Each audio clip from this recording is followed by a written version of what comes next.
All right, DD India Shubhendu Ghosh has been tracking the story. He is joining us live from Delhi.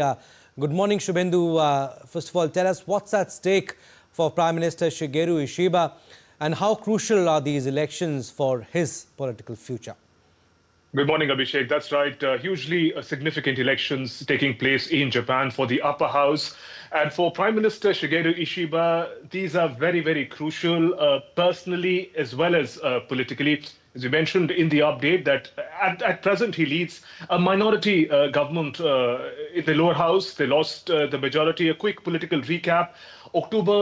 Beginning of October last year, Prime Minister Shigeru Ishiba takes charge, the leadership of his party, Liberal Democratic Party as well, calls for elections. And by the end of October, when the elections happen, they lose the majority in the lower house, making the functioning of their government very difficult in very testing times for Japanese economy hit by inflation. Now, as the opinion polls show that right now, 125 seats of the upper house are going for elections.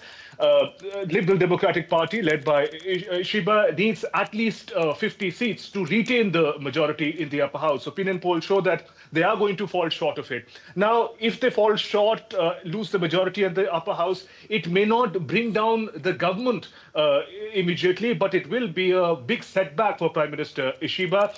His own standing within the party, he hasn't been able to lead the party to a majority in the lower house, and if a similar fate follows in the upper house, calls are going to become louder for his own position and power within the party. So in that case, personally, within the party, as Prime Minister, it's a crucial litmus test for Prime Minister Shigeru Ishiba.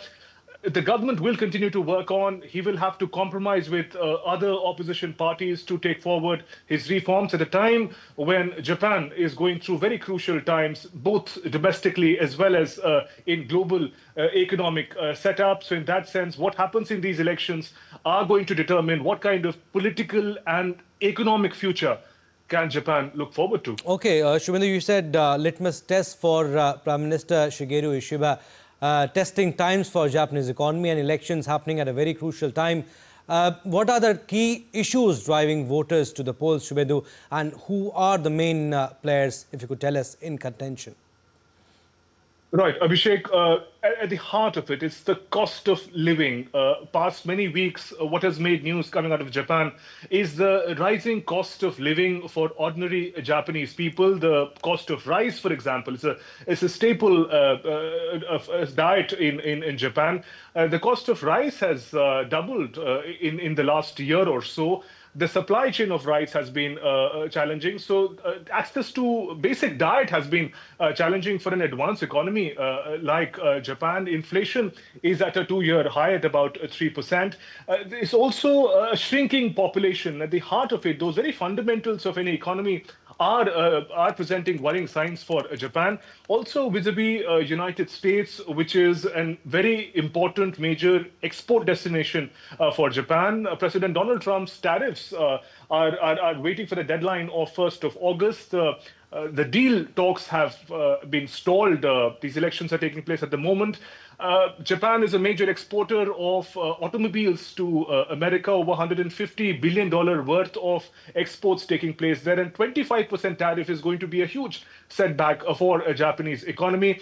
There are also certain populist concerns. Immigration is an issue. Some 1 million workers are there in Japan to assist in different vocations, given the shrinking population. But the political opposition to the rights given, to property rights given to these immigrants are also a matter of concern. So the Japanese society, Japanese economy going through a major flux, and these elections therefore come at a time when the voters in their choices are going to determine what kind of policies could the country go ahead with. But for Prime Minister Shigeru Ishiba, it is going to be a tough walk forward if the opinion polls are realized into real results and his party loses the majority, his alliance loses the majority. It will be more difficult for him to move forward with his reforms. All right, Shubhendu, we'll leave it at that. Thank you for the time being, but yes, we'll keep taking updates from you.